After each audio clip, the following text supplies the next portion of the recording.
各位老假期嘅觀眾朋友，大家好。平時大家都可能北上深圳玩樂，但係如果時間趕或者冇乜機會出走，又想偷偷地鬆一鬆，其實香港都有唔少選擇。我哋喺會員頻道都有介紹過，太子同埋九龍城區都有啲好地方可以正經按摩鬆一鬆，然後又有暗中保健嘅服務，不過就要俾翻小費。由於唔方便公開，想知道嘅話可以加入去我哋嘅會員頻道。問題就嚟啦，咁好多人就問小費到底俾幾多錢呢？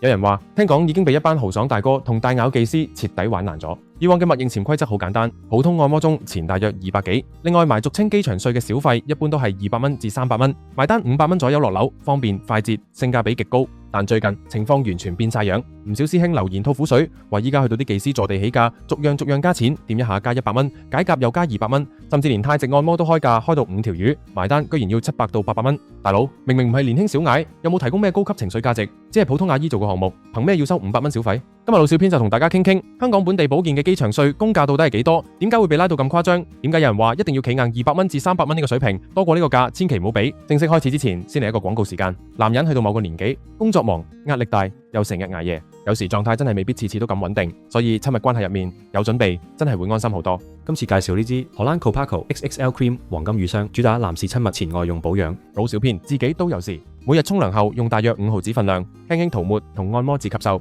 用法簡單，質地幾易推開，唔發熱同埋吸收都幾自然。作為日常男士保養或者親密前準備都幾方便。連續用咗1個月左右，自己多咗一個保養習慣，最明顯感覺就係發現勤力保養係真係有分別嘅。推薦俾咁多位，每日使用做足護理，喚醒細胞，提升活力，重要關頭就冇咁尷尬，重拾自信魅力，關係自然 up。而家 HKTV Mall 同 Foodpanda Mart 都有售，第一次可以先試一支，用到1個月左右。如果想認真保養，可以考慮3支裝，3個月1個完整保養週期。而家仲有3支優惠，有興趣就去 HKTV Mall 揾揾。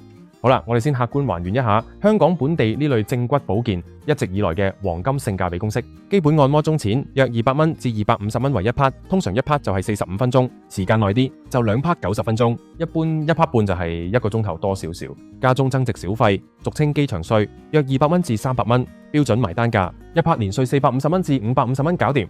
對於唔想花時間坐車過關，只想喺本地快閃放鬆1個鐘嘅兄弟嚟講，呢個價錢係一個極之完美嘅平衡點。但到底係咩原因搞到依家所謂嘅公價秩序失守，埋單要成700至800蚊呢？經過整理後，主要係因為以下2大原因。原因1，部分豪爽大哥玩爛市場規矩。有唔少師兄可能手頭闊綽，或者平時喺大陸大型水會玩慣咗，習慣咗大方俾小費。因為唔少深圳嘅大型水會嘅小費動輒都講緊幾百蚊，有啲仲要好意頭520、888，簡直係大神。嚟到香港本地小店，一開心就直接俾400蚊甚至500蚊小費。呢啲技師試過甜頭之後，就會產生錯覺，以為原來香港男士咁好賺，結果默認嘅200蚊付300蚊公價，就咁樣被無底線咁拉高，害咗後面其他精明消費嘅兄弟。原因2，技師、海鮮價同埋車仔麵式加價。依家有啲地方嘅技師極度大咬，開始玩車仔麵式嘅心理戰。例如原本講好加鐘小費200蚊，點知去到互動環節時，對方會同你講想掂一下要再加100蚊，解甲又要再加200蚊，一步一步試探你嘅底線。如果你一軟弱答應咗，最後結算隨時要700到800蚊落樓。老小編想講，如果去到700蚊至800蚊呢個價位，但面對嘅只係一個30歲頭甚至更大年紀嘅阿姐，仲要床尾機，完全冇任何意欲或者情緒價值嘅提供，成件事嘅性價比完全係歸零。800蚊打個冷震，記呢個價位，大家不如直接返大陸或者揀其他更高質嘅項目。當然講完企硬公價，我哋亦要講翻句公道話，做翻個平衡。咁當然亦都有人話，大佬出嚟鬆一鬆，最緊要係開心。如果個技師服務態度真係極好，貼心又溫柔，過程令你非常舒服享受，咁出嚟玩就唔好咁市儈。只要對方唔係過分大咬，坐地起價，俾多100幾十，例如300蚊到400蚊，當係獎賞，買個開心，又有咩所謂呢？